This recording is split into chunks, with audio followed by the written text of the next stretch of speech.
Okay, so I do have quite a bit to say today, so I'm going to try and go, as quickly as I can to get everything in with it. Yeah, so quickly and slowly. I'm going to let me know if I'm going a little too fast. Okay, so as you guys know, we're doing this whole keep your love on thing. And honestly, I was super excited because I think it's something that this is what the Bible tells us, right? Is to love, to love, to love, to love. That is the one thing that God is like, love me and love everyone. That's what he says, right? So it's like sometimes people make it a bit hard for us to love them. It's like we want to, but people make it a little hard. So what we're learning, actually, what this book is, I'm super blessed to actually be able to share with you, is just because it's something I'm really learning about, because I'm like, hey, God, you really need to help me with this person, or, you really need to help me in this because I can't do it alone. And so I really blessed that you guys would just really take in the tools that Danny Silk writes about, and that I and everyone else who's doing this series will share, so that you guys can actually use it and become those people that never turn your love off. And so what my sermon is called today is called How to Win the Battle Between Fear and Love. Now, this is interesting because this message speaks a lot about what we don't recognize all the time. It's a lot about what goes on internally, about the whole subconscious level. And that's difficult because we're not really always aware of what's going on internally. We're not always aware of it, and so it deals with stuff that as it comes up, you're like, oh my gosh, like, that's me, kind of thing, And so in relationships, it could be hard sometimes. I mean, I'm obviously not married, and there's a few in here, obviously, that are not. There's quite a few that are, and this message also deals with not just marriage couples, but relationships just in the family, relationships with friends, with ourselves, and with God. Okay, so everyone could kind of relate to this. And so if we look at the little itinerary thing, whatever, we see a few examples of what love is, what a relationship is. So there's love, connection, safety, and intimacy. These are 4 main aspects of a good, strong relationship. And this is what everyone looks for in relationship. Well, it's what we all expect in relationship. But oftentimes, in most of our relationships, we see fear, we see disconnection, we see pain, and we see distance. And so these things, unfortunately, come into relationships that we have, and sometimes we don't always know how to get rid of them. So if we look at, relationships are funny, and we have different sayings to look at relationships. So if you look at a couple who's like, ooh, young and in love, and kind of just head over heels for each other, and like looking into each other's eyes, yeah, I see this, yeah, this is what we call the honeymoon phase, right? This is what we, right? When we see that, they're like, oh my God, it's like they're in the honeymoon phase, you know what I mean? And it's that cute, like, oh my, I'm so in love with you kind of thing, right? But then when we see a couple or people in relationship, whatever, fighting and bickering and arguing, and it's like people look at them and say, oh, it's like you guys have been married for like 50 years. So why do we take this whole negative, like fighting, bickering, and relate it to you guys have been married, it looks like you guys have been married for forever? You think that it should almost be the opposite, right? It should be that, like, when people are so in love, it's like, oh my gosh, you guys have looked like you've been in love for 50 years. Like, but we don't have that same connotation. But why? Why is that? And I mean, I'm not married, and I have not been with someone for like 50 years. But I know that there's fighting and arguing and bickering, and that's normal in a relationship. But where is this whole, like, you've been in love for 50 years? Shouldn't we, if you're planning to spend the rest of your life with somebody, shouldn't you look to be in love with them and head over heels for them for the rest of your life, happy and, right? And so why is it that, even if we look in Quebec, 50% of marriages end in divorce? 50%, that's huge. And that's not normal. You know what I mean? And because the point of marriage is till death do us part, till death. And so we see that half of our marriages here end in divorce. So why is that? Well, people stop loving each other. And So the first problem that we have is how fear affects our relationships. So something that Danny Silk actually brings up, he says, do people actually stop loving on purpose? And unfortunately, the answer is yes. It is not a conscious decision. It's normally something that happens over time. It's a process that people aren't aware of often. It's something that is an ongoing kind of thing until it gets to a point where it's just like, this is too much, it's not working, it's over. You know? And there are reasons why people do stop loving each other. One of them is kind of like what Andrew spoke about last week, just about our love tanks and how our love tanks aren't getting filled. And so when our love tanks aren't filled, there's always something missing. There's always something missing in between you and that person. And there's also a lot of unmet expectations when, you know, people aren't doing what you expect them to do. It's this whole like, oh, they don't care about me and all of that kind of stuff. And so not a lot of times people don't even bring it up. Because it's sometimes a very slow process, you don't always think that, oh, this is important that I bring this up now. Do you guys understand that? Like, it's something that because it can seem so small, it's like, what's the point? But then over time, it gets bigger and bigger. And people are afraid to mention it because they maybe think that their spouse or whoever, maybe they won't change, maybe they'll take it the wrong way. And so they're kind of afraid to bring that up. So they say, okay, I'll let it go. But then the more and more that you let it go, the bigger and bigger it gets.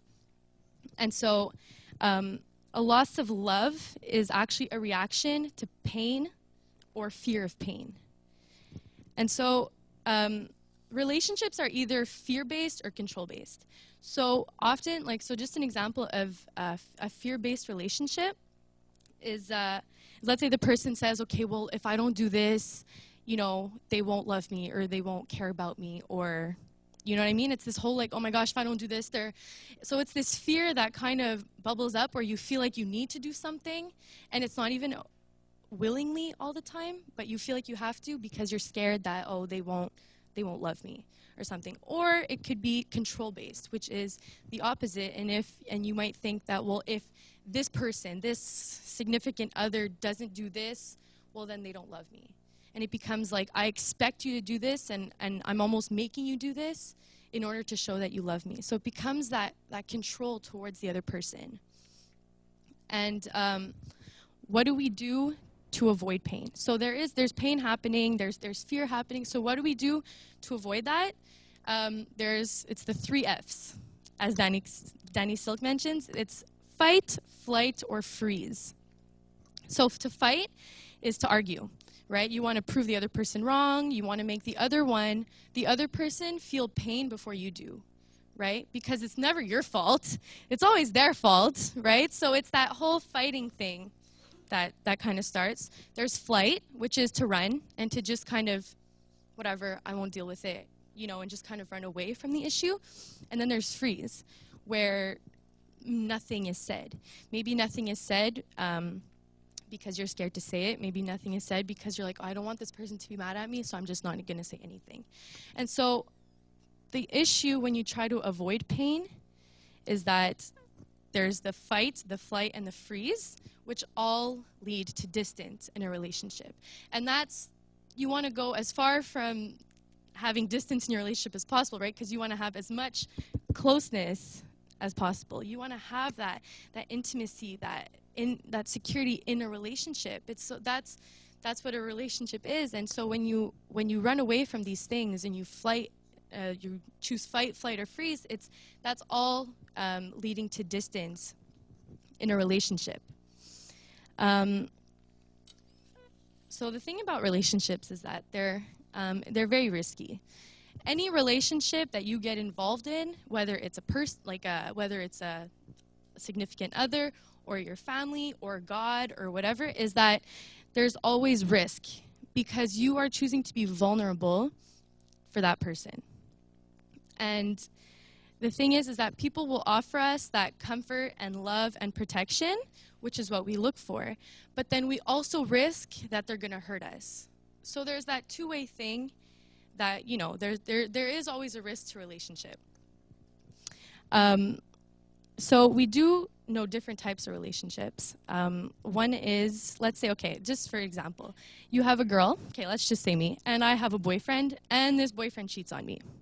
And I experience something very, very, very negative and something that hurts me and pains me.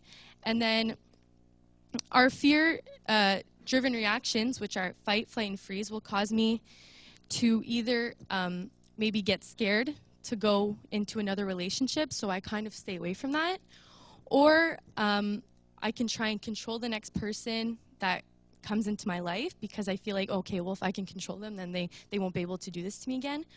Or I let myself be controlled by the next person, which is, you know, if they tell me to do, I'm going to do it because I'm scared that if I don't do it, then they're not going to love me and they're going to cheat. Like, so it's this kind of this ongoing negative wheel that kind of just keeps spinning.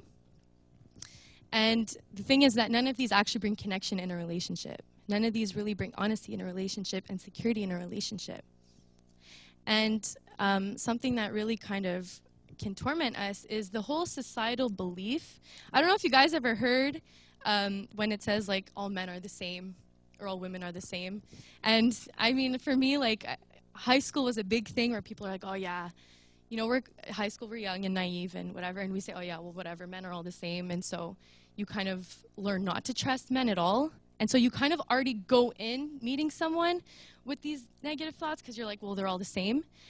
And so these often will automatically lead to what Mike had spoken about in chapter 1 about tools of powerlessness, which are control, manipulation, lack of freedom, to threaten, and to withhold love. And so all of these things already, when you have that in your head, lead to all these tools of powerlessness, which is an automatic no-no in a relationship.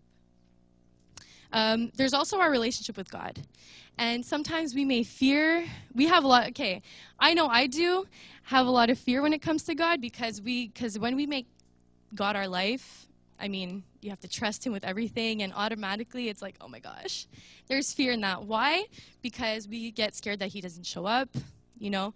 We may get scared if we think that we're missing out on maybe what the world has to offer. So there's all these, like, already there's that, and sometimes we think we can control God by saying, okay, well, I'm just going to do this, and, okay, God, just, you know, like, we have that kind of, like, subconscious thing that, okay, I can control God without saying it, because that's kind of crazy to say, yeah, I can control God, but sometimes we think, like, that if you do something, okay, well, God's going to do this for me because I did this, and you kind of have that internal thing going on, but God's like, no, I don't work that way. And so sometimes that's where we feel like he doesn't show up because we expect him to work one way when actually he's working another way. And then there's also the relationship between parent and child. Now, I get that a parent will do anything to protect their child because they love them, and so they will protect them in any way possible. And sometimes that causes issues because they try and protect them a little bit too much. And so I'll give you guys just a little example. When I was younger, I was a good girl, okay? Like, not to brag, but high school, like, I didn't go out, I didn't get drunk, I wasn't, taking drugs, I didn't do any of that. I just liked hanging out with my friends. And my friends often didn't have curfews, but I did, and I had a very, very early curfew. And so sometimes I would surpass that curfew and lie to my mom, saying, oh, well, I was late because this happened, and my mom's not here, so we're okay. She's not watching, so, but, yeah, sneak out. Who invited her, But the thing is, I know my mom wanted to protect me. She really worried about me, and so I understand that. But what happened was because I had such a lack of freedom, I decided to make my own freedom. Because for me, I justified it. I was like, I'm not going out to cause trouble or get drunk, so it's okay. It's okay to lie because I'm not doing anything bad, right? So I justified it saying, it's fine. It's not a big deal, And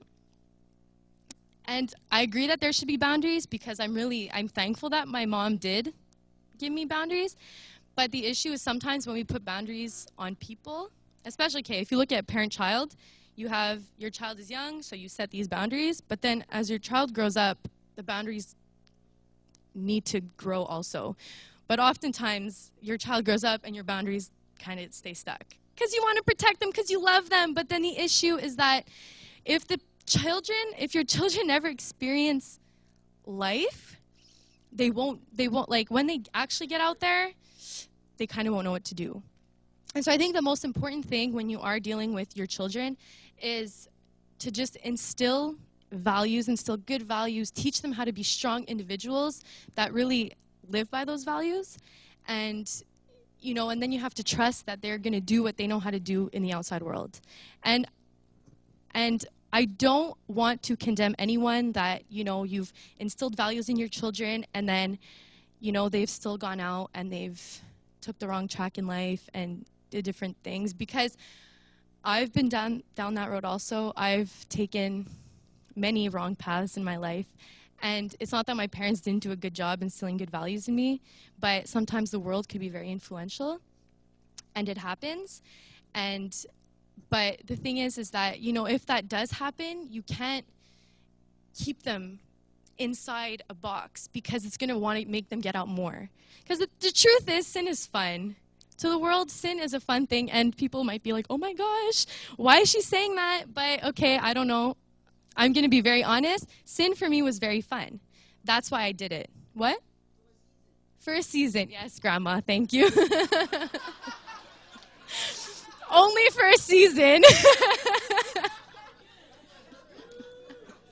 Wise words from Grandma.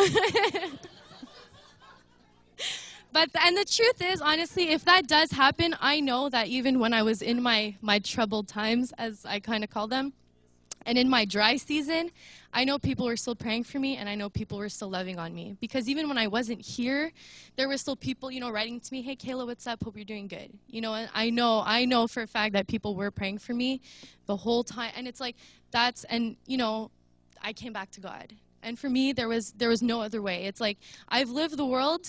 It's like I knew God, and I knew this, and then I experienced the world. And from what I knew from my parents, I fell, but I was able to get back up. And it's like, now I'm back. And it feels so good, and life is still hard, there's still the ups and downs and stuff, but it's like, when you instill those things, it really helped me come back up. You know what I mean?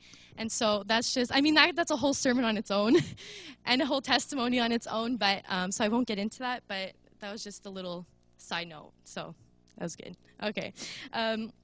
But the thing is that what happened with my mom, I would say, is that it really it did cause resentment, because I was like, Frig, she doesn't let me do anything, and then there was the lying, and then justifying that it was okay, even though obviously it wasn't. But I was able in my head to justify it, whatever, it's fine. But then there was that broken communication, and I felt like I couldn't tell her anything because she would just be mad at me. And so when you're able to kind of keep that opened up to not even just children, but just people like in your relationships, when you're able to keep that communication, to not even condemn those people if they do something wrong, they're going to be able to share with you what's going on, and then you guys could kind of work it out together. You guys get that?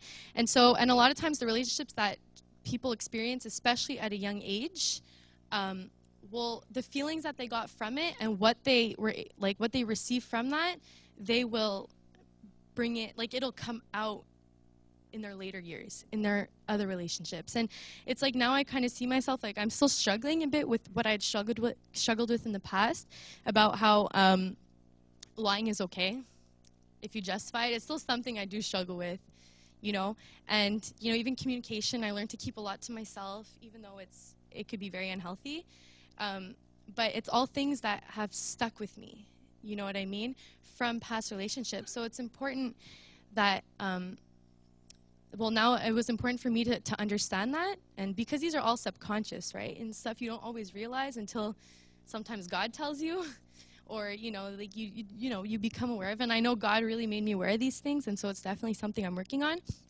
But it's just to show that things from the past do affect things in the future, and you want to make sure that if you're in a relationship with someone, that what you do doesn't affect someone negatively in the future. You guys get that? So these are basic for me now.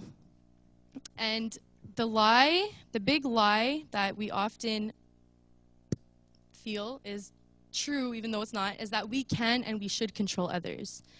And then we justify it. We want to protect them.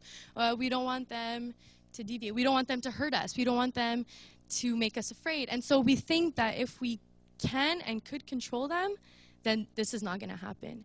But at the end of the day, this control leads to distance, which is what we don't want in a relationship. And so what's the big time truth? The big time truth is we need to respond and not react. And so what is reaction? A reaction is subconscious. A reaction is something that you do without thinking, something that just happens. But when you respond, it's actually something that you need to train yourself to do. You need to train yourself to be in control. And so, little story. I am a very impatient driver. I have very bad road rage. Actually, we were talking, I go to this course on Wednesday nights over here, actually, and I was telling people this story, and they're like, you have bad road rage as opposed to good road rage? I was like, okay, I guess I have road rage in general, and it's definitely something I'm working on, because it's really, it's not a good thing, but it's something that I recognized that I had, but I was always like, okay, God, just take it away from me. Just take it away from me. Like, I just want to be patient on the road. And it's kind of something I was like, okay, God, I don't want it anymore. I don't want you. But I was just kind of saying it, Lord, take it away. Like, expecting that he's just going to pull it out of me and throw it, like, you're good, but it doesn't work like that. And so I had to learn to respond, right? And to respond, you can't respond without training. And what do you need to train? You need to train your mind to think, your will to choose, and your body to obey. And so you need to recognize that there is an issue, which there was. I had to decide that, okay, I don't want this to affect me anymore. And then I actually had to do it. So I actually had to, when I get on the road, if I'm feeling impatient because someone is doing an actual 3-second stop, they're actually following the rules of the road. I have to actually decide that, no, stop. Kayla, breathe. And, I actually have to train myself to be okay. And it's not super easy, It's not always easy. But it's something that you have to train yourself. And it's like in any relationship. If you're really impatient with somebody, you need to learn to stop. You need to relax. And you need to actually train yourself to be. And then you need, by deciding to do it and then actually doing it, maybe there's something you need to do in order to get there. Maybe you need to tell the person, this bothers me, or this, this is an issue, or obviously you don't want to condemn them either, but it's just something like we actually have to take steps in order to get there. And that's the point. You need to actually get up and do it yourself.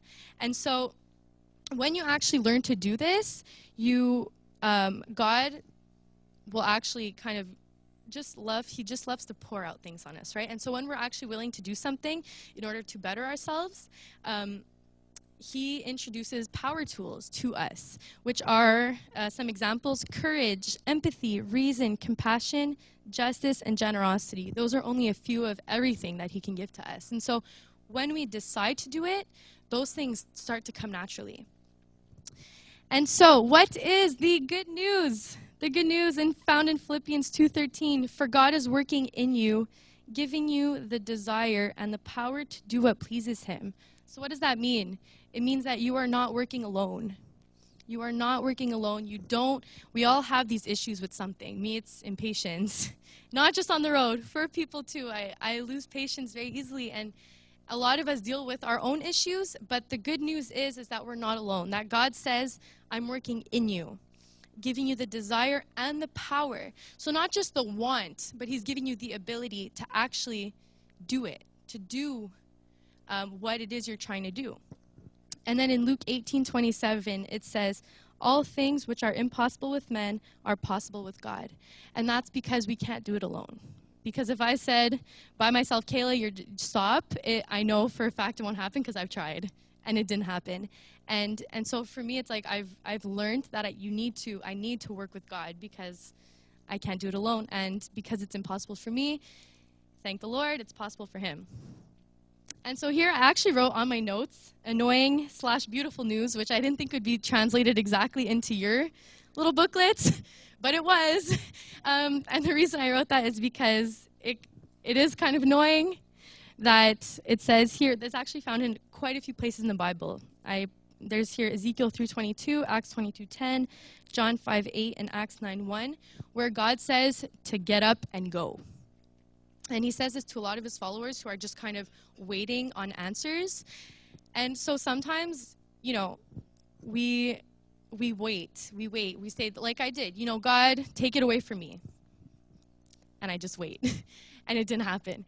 But God says to actually get up and go. Like I actually had to respond. I had to train my mind to think, and then get the will to choose, and then my body to obey. And it's a process. I actually had to get up and do it myself.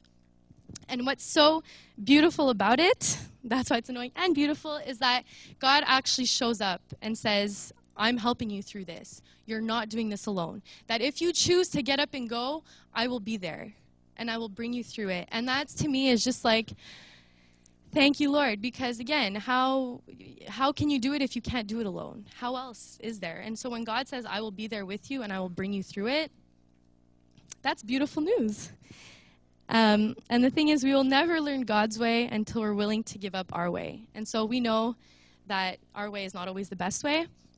But it says here, I'm giving you the desire and the power to do what pleases him. Right? So we're going to have the desires of his heart, right? So his heart's desires become our heart's desires when we decide to give up our own way and actually turn to him for help. So in relationships, learning to respond actually offers something better and stronger than disconnection, distance, fear, and pain in relationships.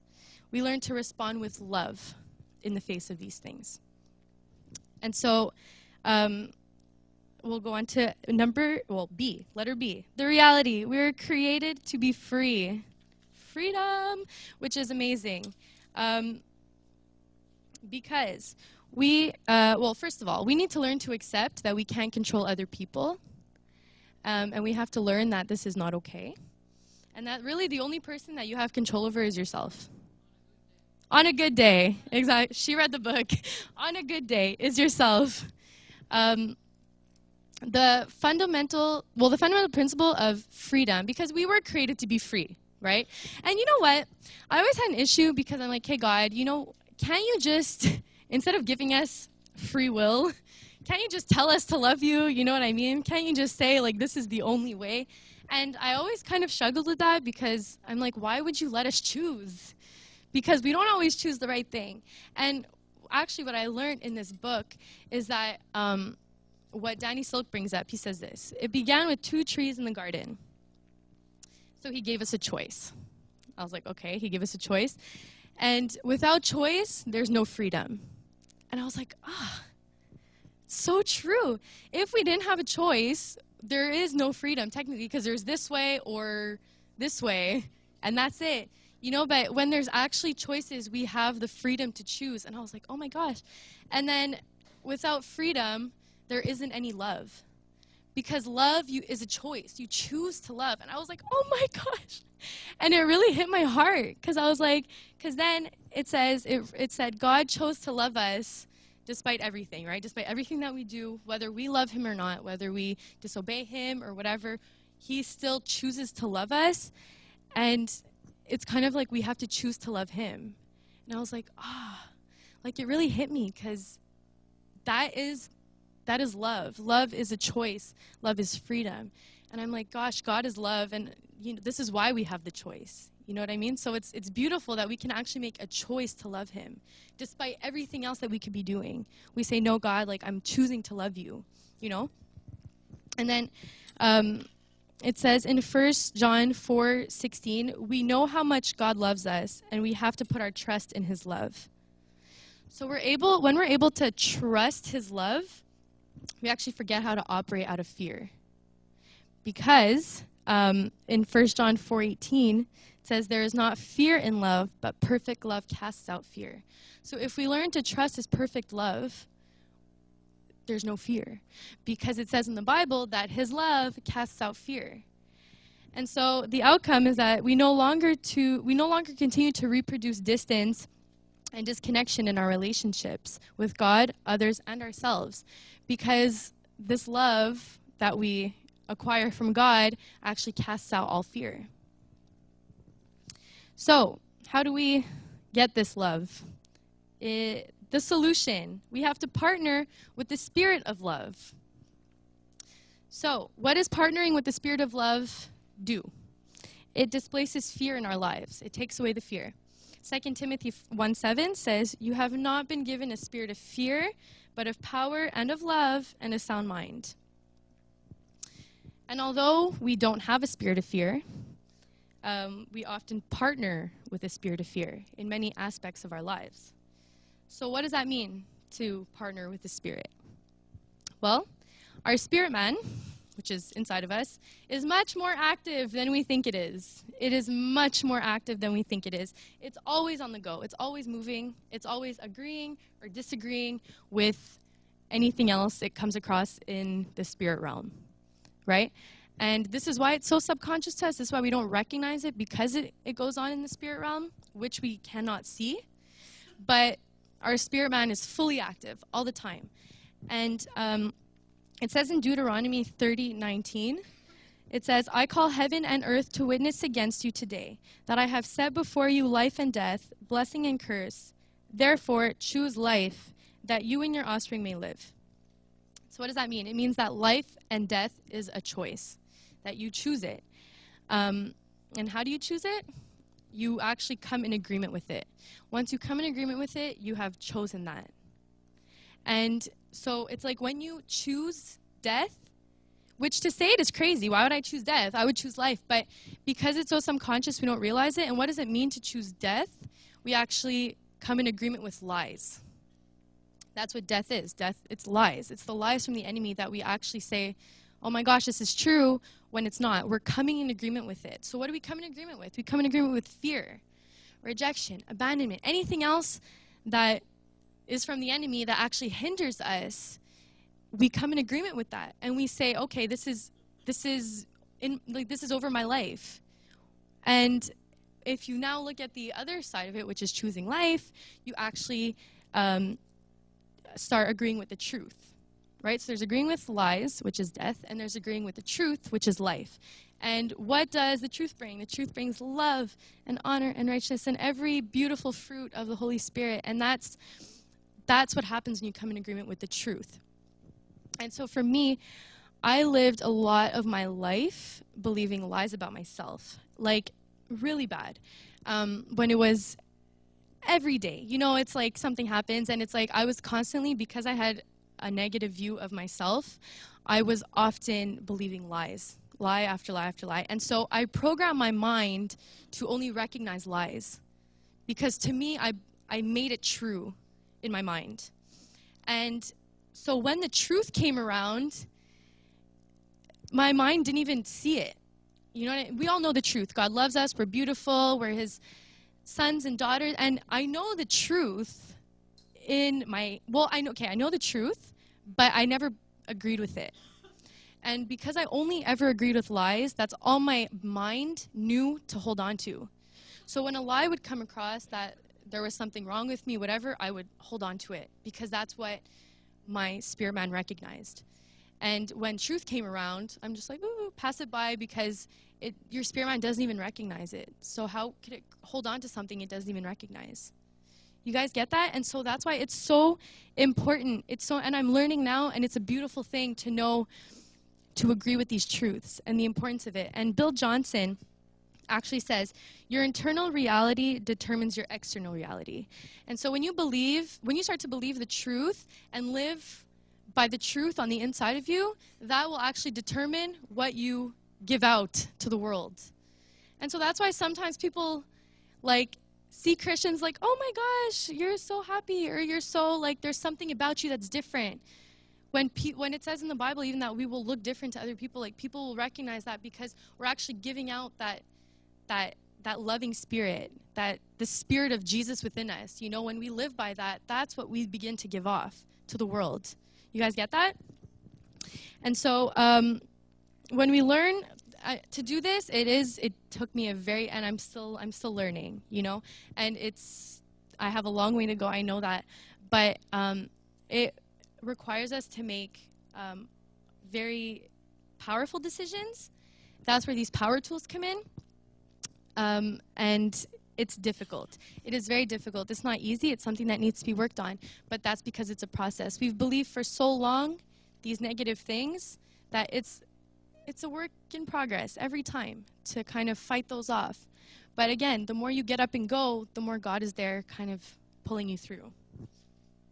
Something actually that Danny Silk says is that God loves us no matter what. When we partner with love, it helps us learn that our choice to love someone could not be conditioned by what the other person did or did not do, and that it had to be strong enough to withstand the fear and pain that derailed him in the past.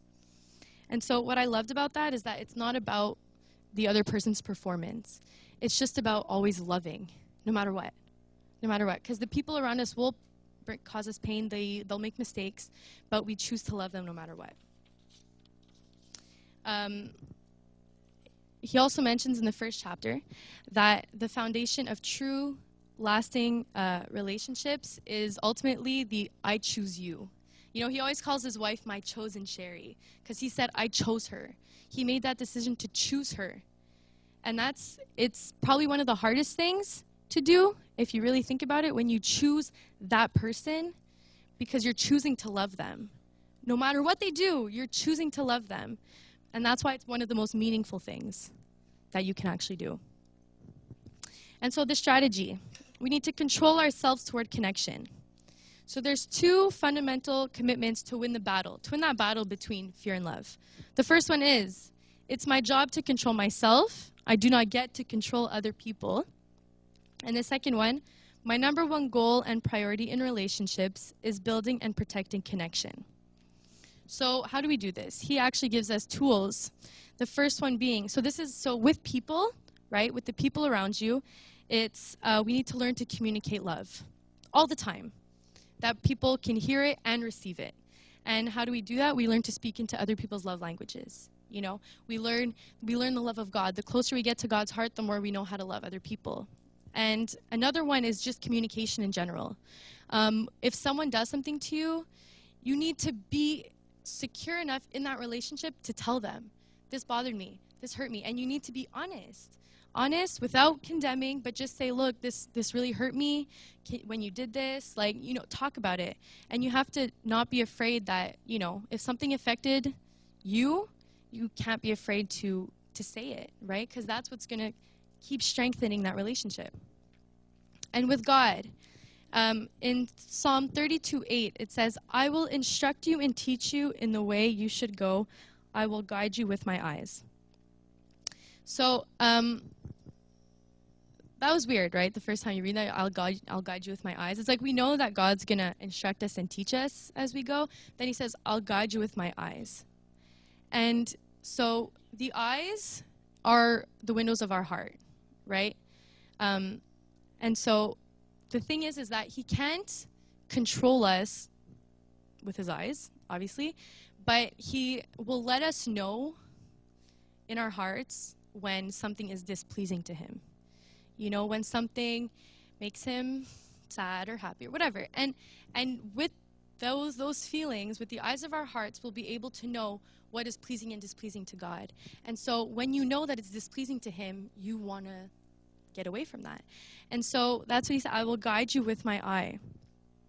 And then, so it's like, that's when you allow him to work in you that way. Like for me, I said, Lord, for my driving, for instance, I want to change. I don't want to be this person on the road that's like this crazy psycho, like screaming just at myself, right? Because that's when I'm screaming, it's to myself.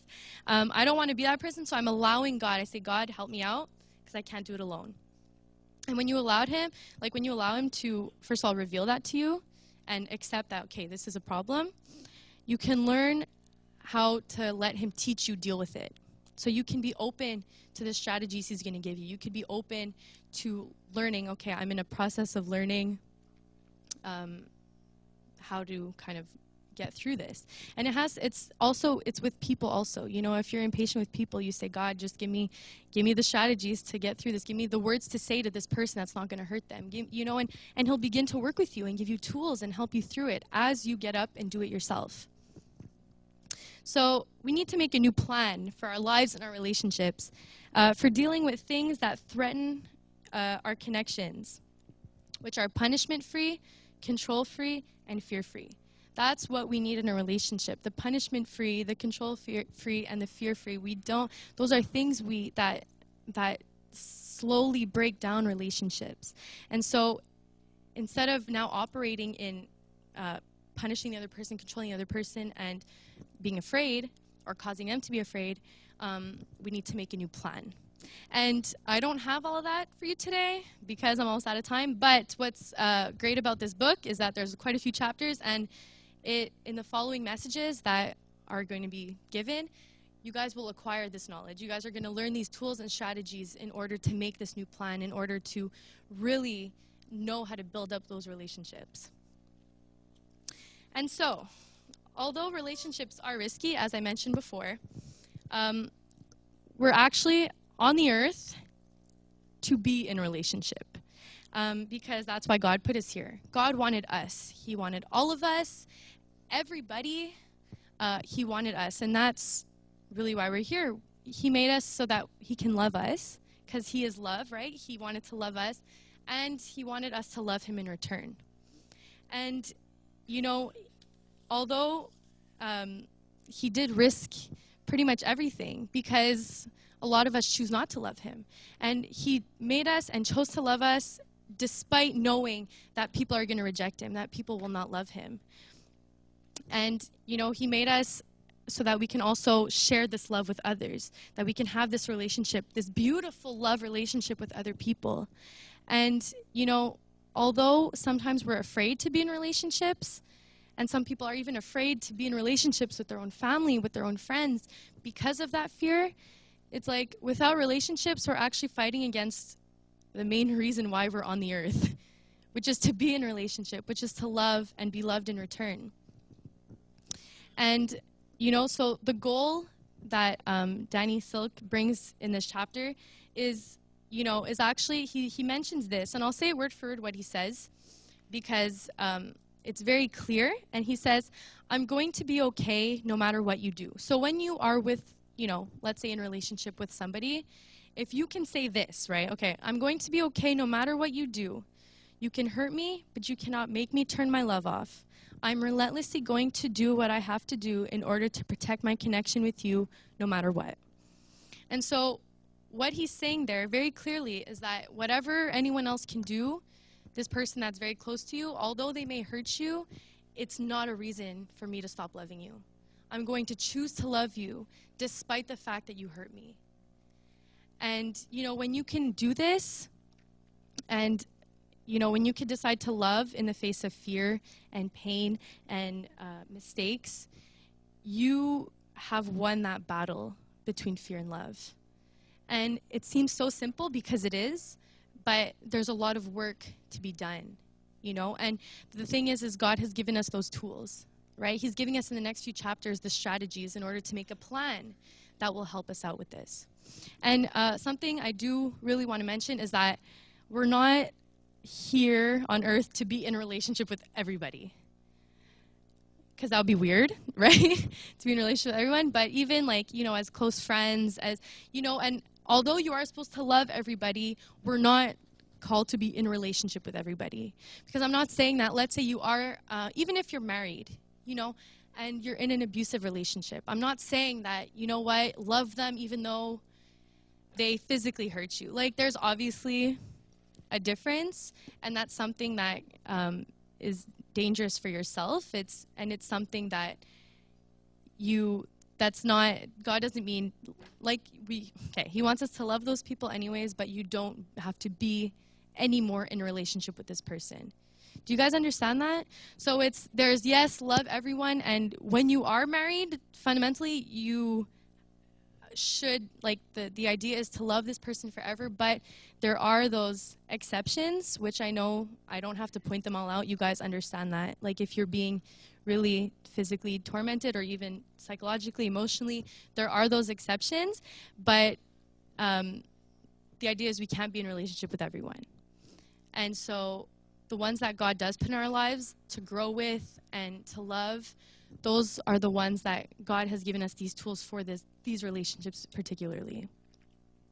And so I actually have here that you guys will see, I have a paper with declarations. Let me find them. Oh, here they are. The thing about declarations is that they're one of the most powerful things you can do for yourself. Because there's so much power in what we say. We know in the Bible that the tongue brings life and it brings death. And so when you actually speak something, it brings life or death, right? It brings truth or it brings lies. And we want life and we want truth. And declarations are something that are super powerful. And so I wrote down here a list of 15, and I just like us to everybody stand, and we're actually going to say them together. Everybody. Don't. I love you guys, but get up. Okay, so I want you guys to really look at these, take them in, and we're just going to say them out loud right now together, okay? Declarations to choose love. Yes, slowly. Number 1, I choose a life of love. Number 2, I choose to be strong, not afraid. 3, I choose to respond, not react. I choose life, not death. I choose freedom, not captivity. I choose to believe God's truth, not the enemy's lies. I choose to trust the author of love, not the author of fear. I choose to partner with heavenly spirits, not earthly spirits. I choose to be courageous despite life's uncertainties. I choose to face the pain in my life and deal with it, not avoid it. I choose to pursue connection and intimacy in my relationships. I choose to allow God to guide me with his eyes and teach me to obey his directions. I choose to allow God to teach me how and when to use my power tools. I choose to give God permission to show me when I am acting out of powerlessness and teach me patience as I learn to act out of power. I choose to control my own life and no one else's life. These things, I would encourage you guys to repeat them every day if you need to. This is something, like I said, that's not just for a relationship, husband and wife, but it's for yourself, it's for your relationship with God, it's for your friend, it's for your family. It's something that will, if you learn to let these things change within you, you're going to change all of your aspects on what love is, on what power is, and just having that power to control yourself in these things, to love people, to love the people around you. So I would just encourage you guys to bring that home and repeat it as much as you need to, anytime you need to. And so I'm just going to close in prayer. So God, I thank you. I thank you for this book. I thank you for this message that you just spoke through Danny Silk, God, this powerful, powerful message, God.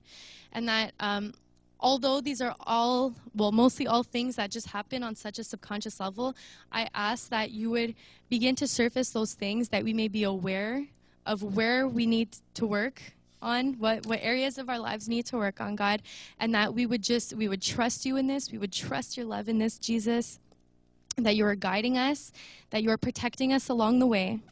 Jesus, I ask that you would just, again, a whole new fresh revelation of what this message is, of what it actually means, Lord God, and that we would begin to see changes in our own relationships, that we'd begin to see changes within ourselves, because the truth is that it's not always everyone else who's the problem, that it's oftentimes ourselves. And I ask, Lord God, that we would be secure in you enough to accept that and to learn to work through that. And so, God, I thank you for today. I just bless everyone here. I bless their hearts, God. I seal every word that was spoken, Father. Amen.